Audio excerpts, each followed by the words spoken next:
Hello, everyone, and thank you for joining SCSBA for our annual Legislative Preview webinar. I'm Kathy Coleman, President of the South Carolina School Boards Association.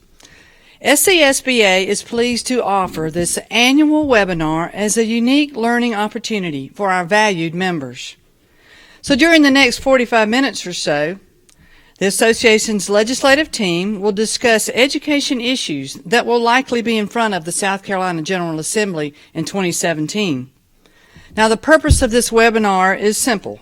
We want you, school board members, district administrators, and community advocates to use this information when talking with your local legislators before they convene in Columbia in January.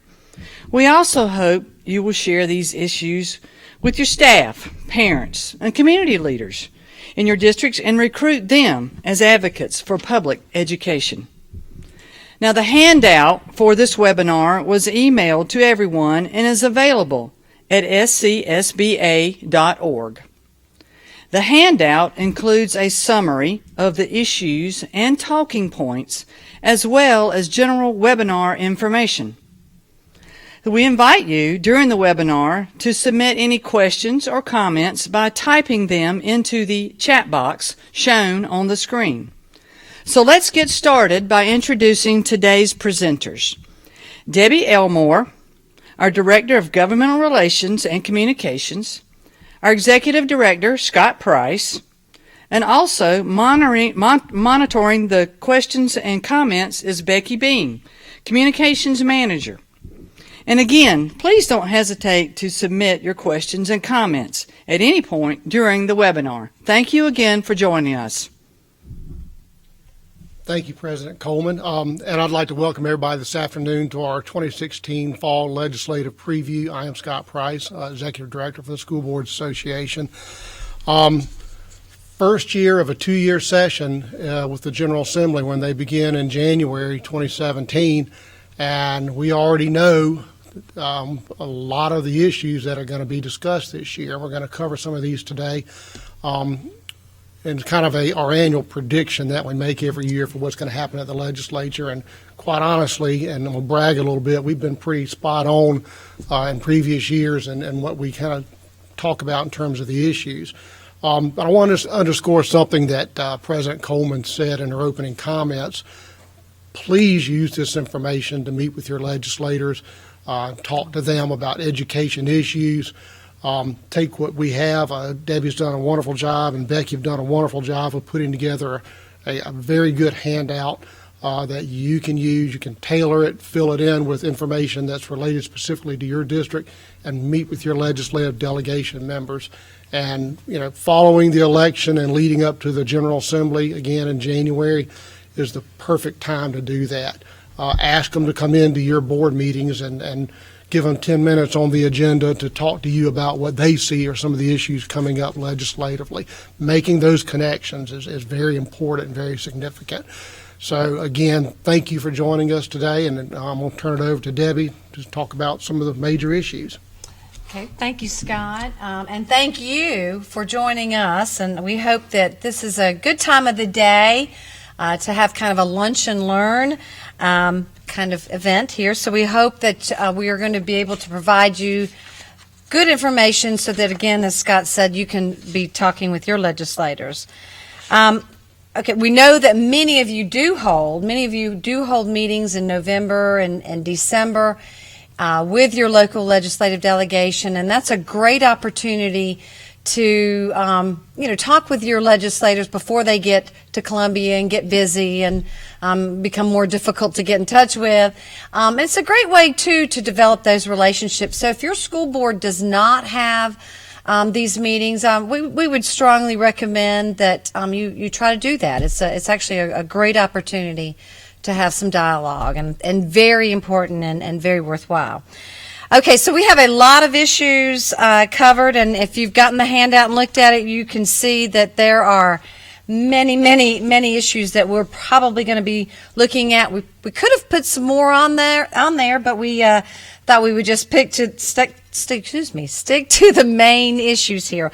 We are featuring really four main big issues that are either being studied currently or being acted upon now, and then we have 5 continuing issues that have started either last year or in years before and is spilling over again into this year that are important that we will need to pay attention to.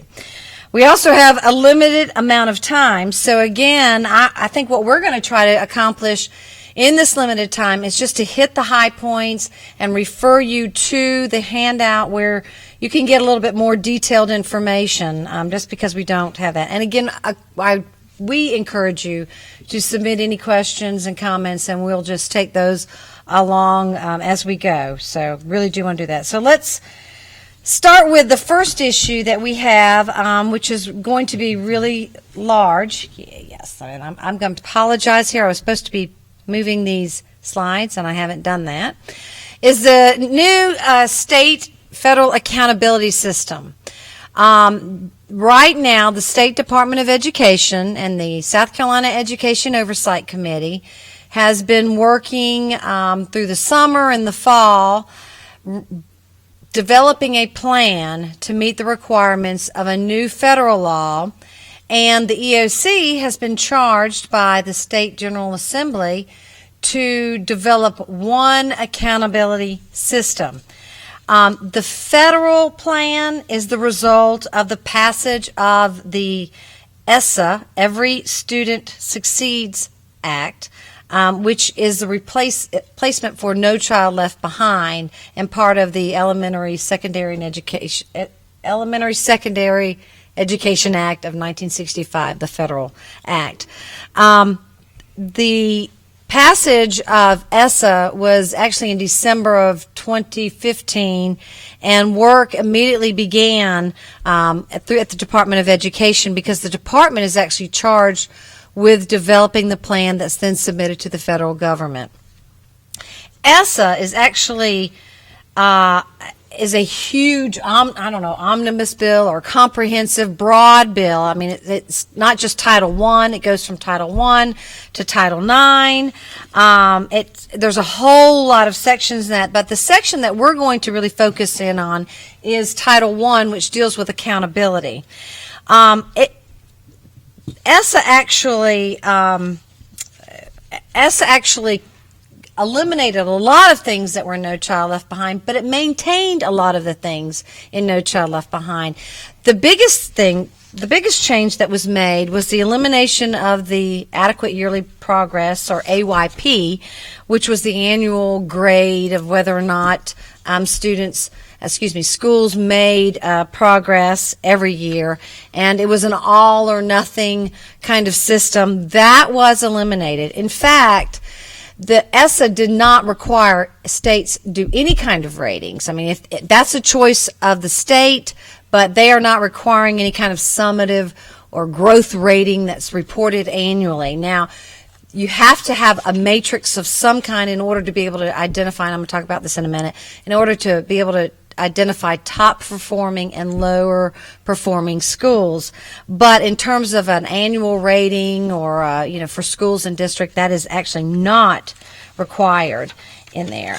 The other thing that ESSA did that's important and key to note is that it clarified pretty strongly the role of the U.S. Department of Education, because as you may recall, under No Child Left Behind, the U.S. Department of Education in recent years have been creating things beyond the scope of the law, and so ESSA was very clear in the message that the U.S. Department of Education, in developing regulations and implementing this law, could not go beyond the law. It couldn't be something that they could just make up. They had to actually go with the intent of the law. Actually, they have an oversight committee in Congress that looks at these regulations that the department has. So that is kind of unprecedented that they really sent a strong statement that the U.S. Department of Education's role in this is strictly to implement the law, but not to go beyond that law. So, well, and I'll just point out too, David, that was one of the things that NSBA really pushed hard against, and that's the federal overreach through the U.S. Department of Education in recent years under No Child Left Behind. and we're successful with that. I mean, I think Yeah. the climate was right politically in Washington to accomplish that, and SBA was right there working on that. Good point, and we need it. That was a very helpful move, because some of the regulations that the U.S. Department of Ed has already put out, there are a few things that we were strongly opposed to. Even though ESSA does, for example, ESSA does not state that you must provide any kind of rating that's reported annually. However, in the regs, the U.S. Department of Ed is saying that you have to have a summative rating. And of course, we're waiting on that because these regs aren't final until, Congress has a look at these, and NSBA is also opposing some of the other regulations that the department has put out. So it's an ongoing thing.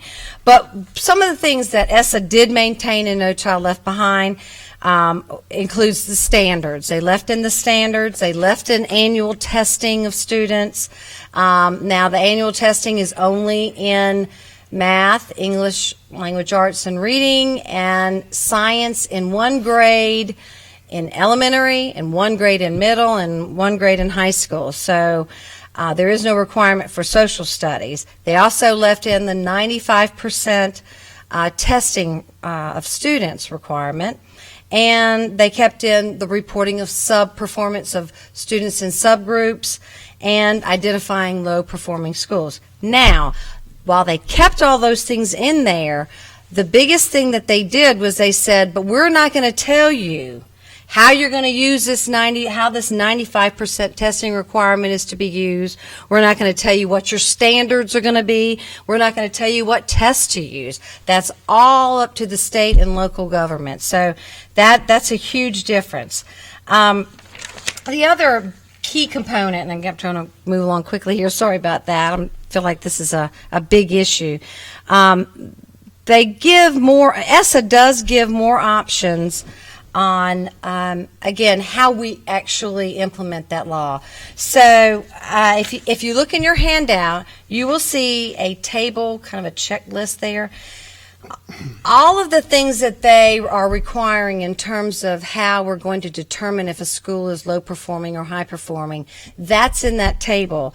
And instead of just test scores, they are providing a menu of things that you can do. They're allowing states to do more than just test scores in determining whether the school is performing well or not performing as well.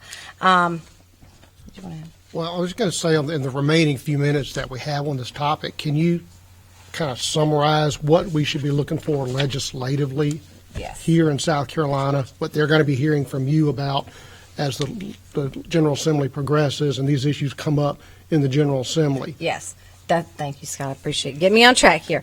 So the department is now taking the requirements that are in ESSA and developing a plan.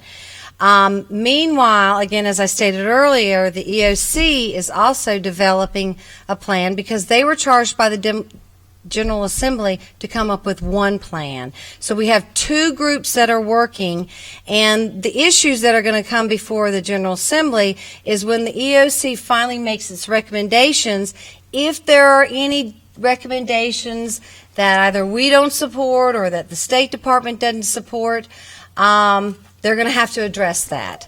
Currently, based on meetings that we've attended, there was a joint meeting of the State Board and the EOC, and the conversations that have taken place, the types of presentations that have been made, we do know that there are differences that do exist in terms of what should be included in the accountability system. For example, the Department of Education is not proposing that we have annual ratings of schools that we currently have. They are reporting that we report all of the performance information in a dashboard kind of situation where we're showing student scores and other indicators as the years progress so that you can get a better picture of the school's performance, a better picture by seeing it over time instead of just giving a rating. The EOC, there's been a lot of discussions about continuing with the annual school and district ratings and using a letter grade system of A through F.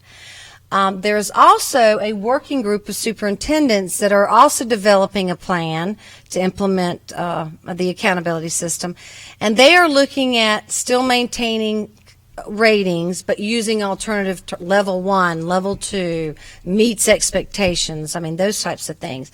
The other differences that are that we have recognized is that the EOC, and this is a major one, at least for us, because we would like to see reduced testing, is the idea of adding a state test for reading for students in grades 1 and 2.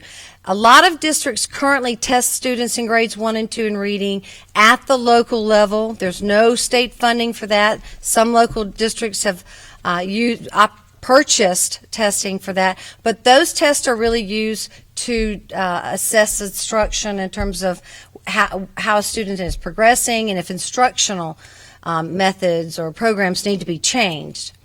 We're going to strongly fight that. We don't think that students in grades 1 and 2, that's just not appropriate to be testing students in grades 1 and 2 as an accountability measure. So we'll be looking at that. The other concern that we have is the continued, if you look at the draft plans now in both the EOC and the State Department of Ed, there is a continued overemphasis on testing. We're using testing a lot in a lot of these measures.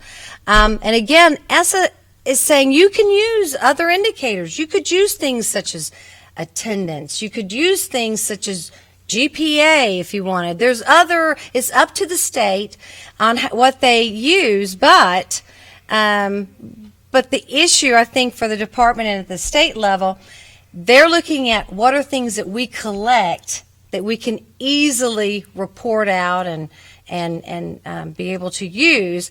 Well, we contend that if we choose to have something like GPAs, maybe it's self-reported by districts, but it could be collected. It just may not be something that's actually housed and developed at the State Department or at the EOC, but it could be something that the states provide. So we're looking at let's diversify, I guess, the accountability measures and not just depend on testing, because we know that testing alone is not an indicator of teaching and learning in a school. And again, I would just say these are, and they're in your handout and they're on the screen right now. Those 3 bottom points I think are very important to share with, and get your curriculum people involved too, but to share that with your legislative delegation members, because it's going to be in front of them when they come to Columbia. And unless you're a Debbie Elmore type, they have 100 different issues that they deal with, and this one's focusing on accountability, a new accountability system, and make sure they understand where the district is on this when they get to Columbia. Okay. All right, let's move on to the next issue. All right, school facilities funding bill was filed last year in the General Assembly. It was part of the Abbeville bills package, if you will.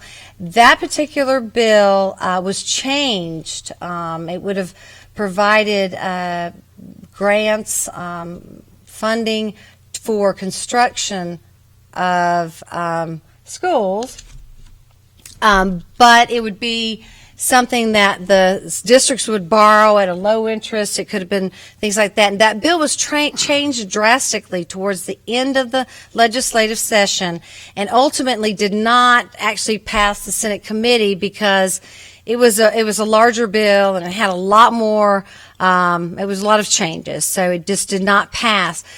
The General Assembly, in its response to the latest, I guess the court, the November 2014 court ruling. Yeah, and the November court ruling, of course, the General Assembly had to provide a response to what they had done to the court, and then also the plaintiffs provided a response, and then the court ruled that they're still going to maintain jurisdiction, which is also going to be another interesting thing for next year. Well, and I would just say, school facilities funding is a long-time issue in South Carolina, and it's been a sort of a key linchpin piece of the Abbeville lawsuit over the years, and the Supreme Court did include that in its most recent ruling. This is something that the legislature has talked about for a number of years. If you recall, there's not one dime of state funding that currently goes to school facilities. That's all a local issue. Governor Haley in her budget last year did propose $200 million for a, if you will, a school infrastructure bank and a school facilities infrastructure bank. And we obviously were very supportive of that. Is that enough? The General Assembly doesn't know, and that's why they're currently directed the State Department of Education to be conducting a state study to basically get a overall grasp of what the actual needs are out in South Carolina. That's right. That's right. Debbie, Pat posted the question, are educators on the EOC? It kind of goes back to what you were talking about before. Yeah, there are certain seats on the EOC that are designated for education or educator or educational professional. Superintendent. It could be a teacher. I know the State Teachers of the Year in the past have served on the EOC, but they do have certain seats that are designated for educators. So good questions. Okay, yeah. Well, just going back to the funding, the school facilities piece, we don't know what that's really going to look like right now. Right. As Debbie pointed out, it passed the House last year. It was part of that sort of Abbeville package that came out from Representative Allison's task force that she put together. We don't know what that's really going to look like. That we know that the state board will be developing regulations to implement it. And I want to tell you that there is discussion of consolidation being a part of that.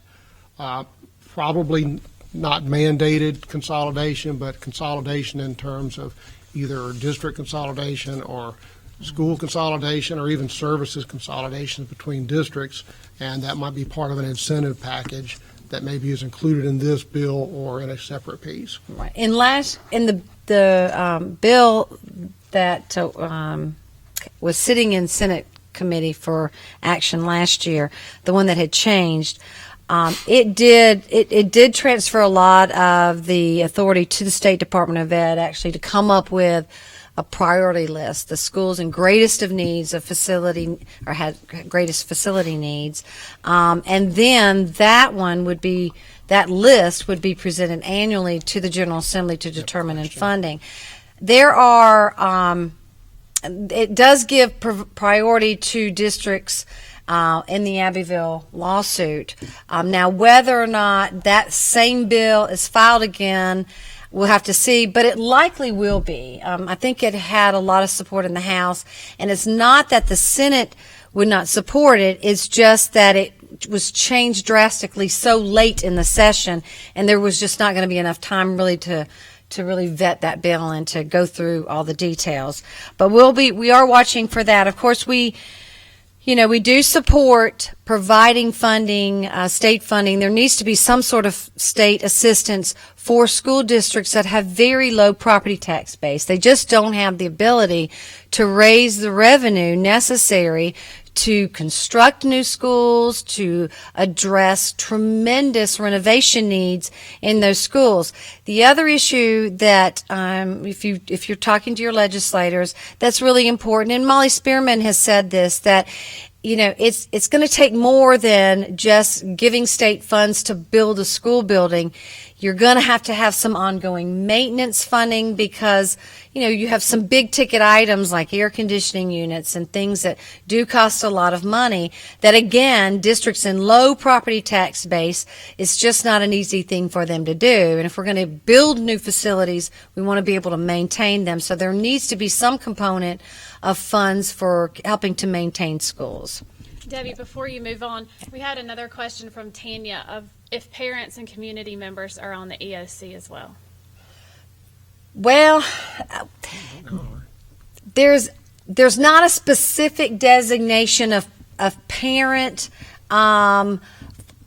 to be appointed to the EOC. They're really legislative appointments. I think the Speaker of the House has appointment, the House Chair of Education Committee, same thing in the Senate, and within those, and the governor has appointments, and within those appointments, there are certain things like there is a requirement that you have a business person. Yeah, there's business folks on there, there's legislators on there, and there's educators on there. Yeah, that's it. There's not one. But some of those appointments can be parents, I guess, and they could be community members in addition to being a business person. So, but not a specific designation. Yeah. Is that it? Mm-hmm. Okay, thank you. All right. Anything you want to add? Nope. For the facilities? All right, let's move on to the next one then. All right, the third major issue, which is actually underway now, is in August, Speaker of the House Jay Lucas formed a special ad hoc committee of House members to study the South Carolina tax code and rates and exemptions, and to make recommendations to the House before they come back in January for any reforms that may be the committee may see fit. I'm going to just read to you though kind of what the speaker charged with it, because it is kind of unclear as to what the ultimate goal of this is. So the speaker, in making the announcement of the formation of this committee, said that the committee was going to be charged with looking at an outdated tax code that needs dramatic transformation to promote economic competitiveness and increase paychecks of South Carolinians. That a broader and flatter tax code will spur job growth and opportunities for families. So there's nothing in there about strengthening local government funding. No, it is very broad. But because they are studying tax reform, and this is the biggest point that we want you to make with your lawmakers, is that you cannot talk about tax reform without looking at education funding. Education funding makes up a large part of the state budget. The funding streams, I guess, come from all different sources within the general fund, and we saw what one tax reform did to education funding, which was Act 388, when they made that change and what impact it's had on education funding. So we really need to watch this very carefully because when you talk about tax reform, there's going to be some sort of impact to education funding. And I would just point out, too, that School Board Association did testify in front of this committee 2 weeks ago. Kind of drive that point. Yeah, well, I mean, our main point is, first of all, focusing on Act 388, fixing Act 388 and the problems attributable to that. We talked about the link between education funding reform and tax reform. We talked about the need to fund. I mean, you know, what Debbie mentioned earlier is that one of the charges that this task force has is it's going to have to be revenue neutral. If you're going to be making significant changes to the tax code or to the education funding system, in our opinion, in order to keep districts whole, it's going to cost money. And that's, you know, some of the points that we made. We talked about the fact that Act 388 distribution or Tier 3 has not kept up with the growth over the years. There's a recognition legislatively of that. The question is can they fix these issues and still maintain a revenue neutral plan? I don't think so, but yeah, I mean, it's a tall order. It's a little scary when they say revenue neutral, because that means you're going to basically kind of tweak the system, but not touch the amount that's in the, I guess it's kind of like a pie, and it's like you want to change the pie, but so somebody, I guess, it's going to create some sort of unintended consequences. I mean, it has to. Well, and you know, some of the areas that have kind of popped up, and you all have read the stories that have been in the papers regarding this task force meeting, but, they've talked about the car sales tax, the $300 cap that we've had in place since the EIA was implemented. We have sales tax exemptions and the fact that we're upside down in South Carolina in terms of what we collect and what we give away in exemptions, addressing some of those issues. And also thrown into the mix is the income tax rate, and if that needs to be pared back. There have been some discussions by individual members on the committee during meetings of the ability to eliminate the income tax and implement another sales tax. There are some folks are kind of talking about different options. I don't really know what that does, but I'm not a tax expert. I don't know. We'll have to watch this tax reform committee very closely and see what, if anything, comes out of that. I just want to, before I leave this, though, I want to say that when they got into the issue of exemptions, and there are lots and lots of exemptions. In fact, the exemptions totaled more last year. The exemptions totaled more than what was actually collected. I think it was like $3 billion or whatever it was. So that's pretty interesting. So I know that just, in and of itself is coming off as very unfair. And so that's a lot of the reason of what's driving that discussion to look at those exemptions. However, the president of the Manufacturing Alliance came up very strongly and said, be careful when you start looking at those exemptions, because there's a lot of good things in those exemptions in terms of being able to keep manufacturing and recruit manufacturing to the state. So we will be watching that as well. Okay.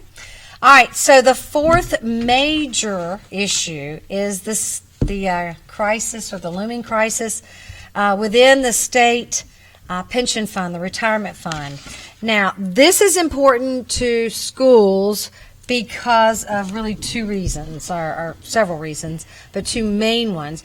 And that is because educators participate in the retirement fund. In fact, if you look at the state retirement fund, educators make up 46% of the entire fund, which is nearly half of that fund. So we make up a huge part of that retirement fund. So we are watching that very carefully. We also know that salaries aren't always as great as we want them to be, but if we have a strong benefits retirement system that has helped us in the past, I know, and now, to be able to get people to come into teaching and to teach or to work in the school district. So it's a big issue for us. And we did testify in front of this group also. Yes, We've we been, did. Well, to make that point, because we are, even when the session's not in, there's a lot of activity going on, and School Board Association has been right there at the table in terms of stating our position and in front of both of these committees. So why is this an issue? It's an issue because the Legislative Audit Council studied the pension fund and came out with a scary audit, if you will. It showed that the pension fund was looking at about $23 billion liability. That's huge in our state. As a result of that, the House and the Senate formed this joint committee to study and to make recommendations on changes or how to address the funding crisis within the pension fund. The pension fund issue is really the result of kind of three major factors. Now, within these factors, there's also a lot of other information, but within these factors, that's really where the committee is having to look. But basically, the result of the pension fund being in the position that it is that I think some time ago, the state and voters voted to say that it would be okay to use the pension fund money or assets in the stock market to try and keep, and we had to, from what I understand, we had to. Other states had done it years in advance. We finally did it, and I think in 2007. Guess what happened in 2008? The market dropped. They also said that when they did that, the General Assembly put in the law that we would be looking at a 7.5% rate of return on those investments annually. Well, when the market dropped, and the market has never bounced since, every year we have never met that 7.5% return on investment. In fact, last year we are negative in terms of rate of return. So because of that, combined with we now have more retirees drawing benefits than we do have active employees.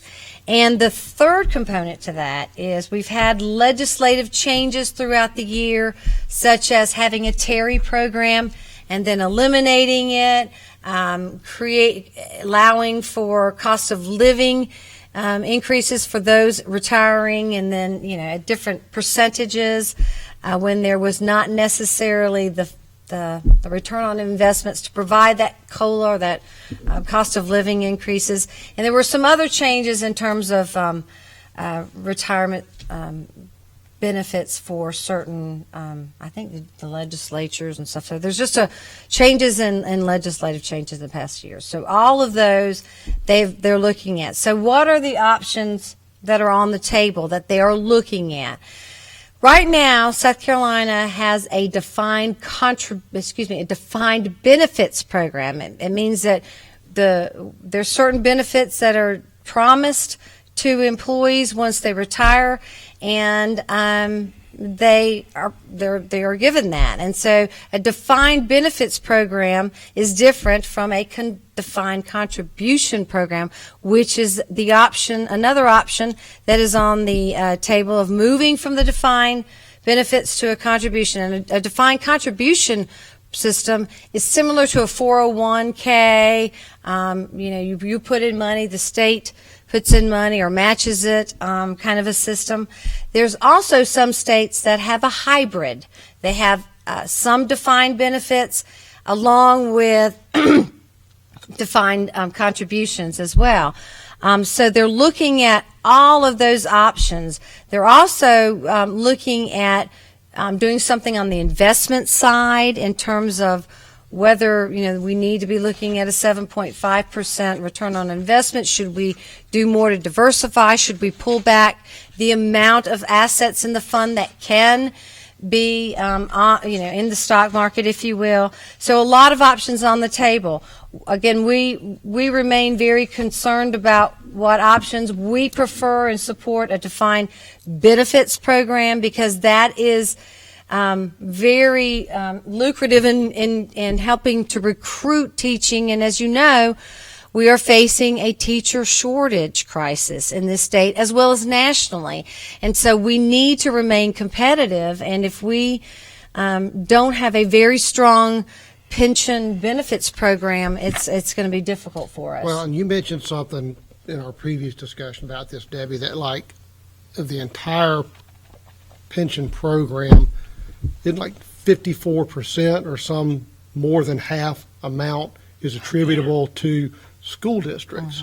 So if they're looking for sort of, and this isn't going to sound right, but it's kind of the best way I can think of it, they're looking for the deep pocket legislatively to come in and fix the crisis that we have going on, deal with the $23 billion liability.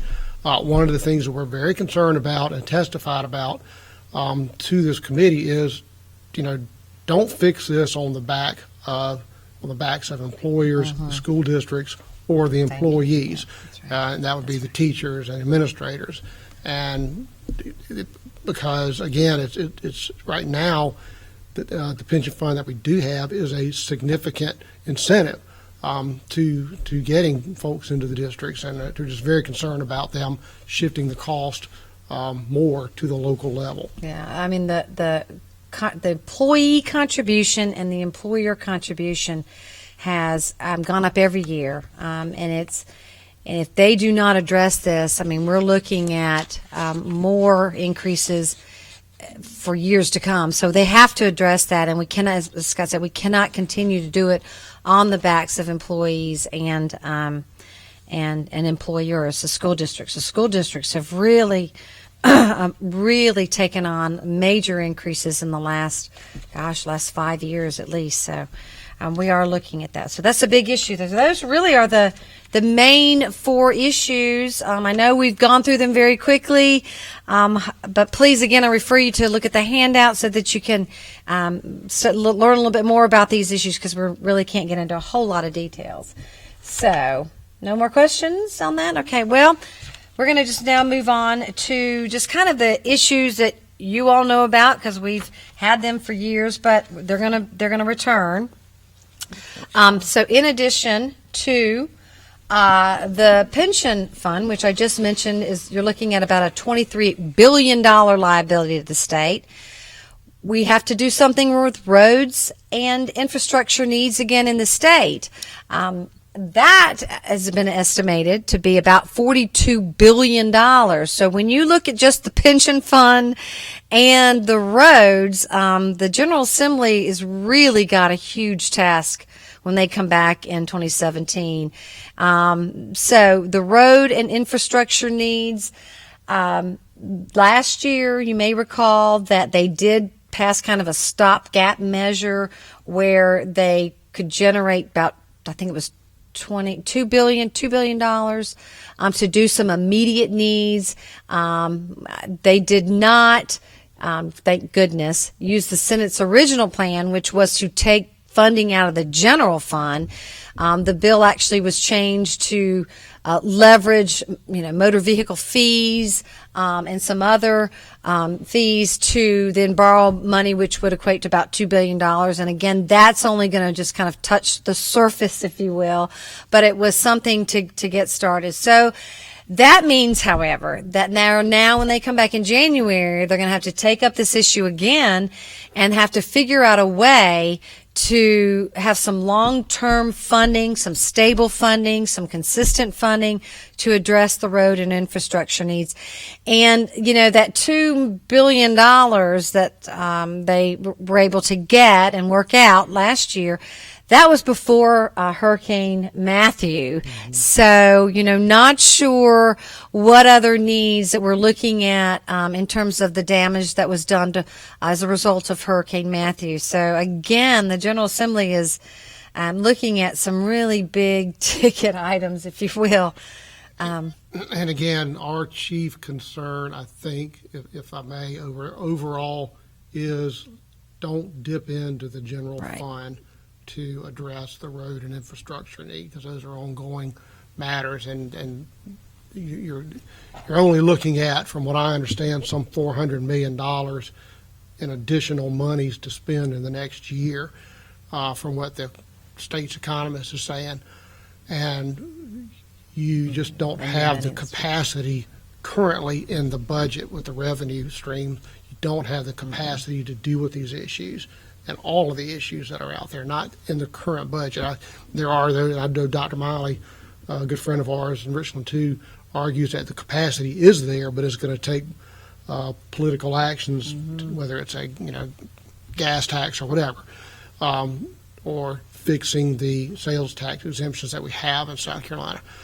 Capacity could be there if the political will was there to address that. Right, and we also testified last year on this issue that it's just not good to be able to take funds out of a general fund for things like road and buildings, brick and mortar, and things. I mean, school districts do not use general fund money to build schools because it's investment in infrastructure, and the political issue is whether you borrow money or do you raise like the gas tax. And if raising taxes is not a popular thing, and so as someone who's elected office, it's kind of difficult to say you're going to raise taxes and then not provide not provide an offsetting tax, I guess, if you will. So that's the issue. Again, the main thing to talk to your legislators about on that issue is please do not look to the general fund in funding that issue. All right, school safety. That issue, of course, is that issue is every year. But this year, we believe that the school safety issue will become likely in some sort of a bill. Sadly, and there was a tragedy, as you know, in Anderson at a school where a 6-year-old little boy was killed as a result of a shooting, and the family of that little boy has come out and announced that they plan to push legislation to require armed officers be put in every school in the state. So that probably may or may not become a bill and be pushed. So we will be looking out for that. Now, school resource officers are in many schools in South Carolina. There is no state funding that is provided for school resource officers. They are currently funded with either local funds or some sort of agreement with the local sheriff's office or police department. So if they, we'll have to make sure that if this is something that's the will of the state, that they provide the funds to pay for that. Yeah, I don't think anybody disagrees that the answer to the overall broad answer to the school safety issue is going to be an SRO available for every school. The state looked at this after the Newtown incident several years ago. The state looked at it, and I think they found that it was going to cost more than $50 million annually to fund that. So nothing happened. But as Debbie pointed out, many, if not most, school districts are paying for SROs currently, whether it's full-time or whether they're paying as part of a contract they have with the local government. So, the issue, when the money's not there, then they start looking at other things like legislation that came up in the past year that we'll probably see again this year to basically, for lack of a better way of saying it, arm teachers or allow school districts to get CWP training for certain school officials and have them in the schools. We don't support that. We didn't support that last year. We're not looking at, if it doesn't change, we're not looking at supporting it this year. And law enforcement doesn't support that for a number of reasons. All right.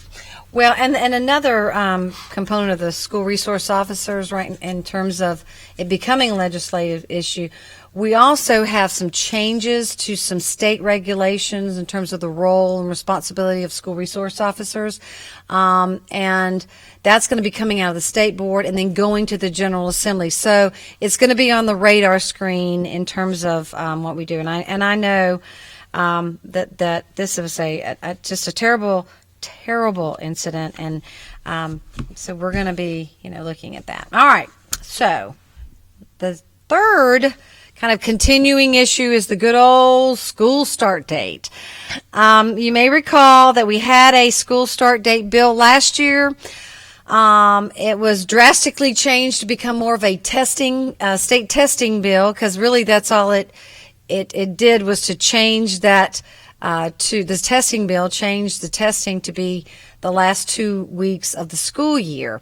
Well, that's a good thing, actually, because that kind of opens the door now to saying that if we're going to have a 2-week window of testing, then school districts that want to start a week earlier would test the first week of that testing window. A school district that wants to start later would test in the second week of that testing window. So it gives us more flexibility and certainly opens the door to allowing what we support, local school boards to determine their school year calendar. If we can't get that, then certainly we support moving the school start date to 1 week earlier, which is the second week in August. the bill last year, they tried to say, well, no earlier than August 15th. And you would assume that August 15th might be in the second week or could fall. The problem with supporting a bill which mandates a specific date, it could actually fall in the third week. It could fall a specific date, could fall on a Saturday, on a Friday, a Sunday.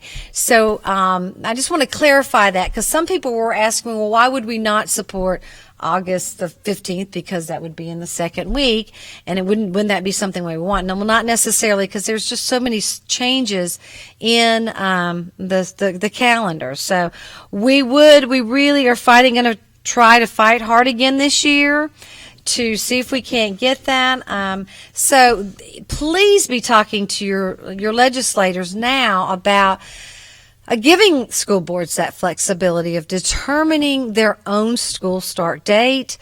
We now have a testing window, so the issue of having one district having more instructional days before the state tests are given, well, that's kind of off the table because we have a window. So really going to try for that as well, again, to try to get that changed.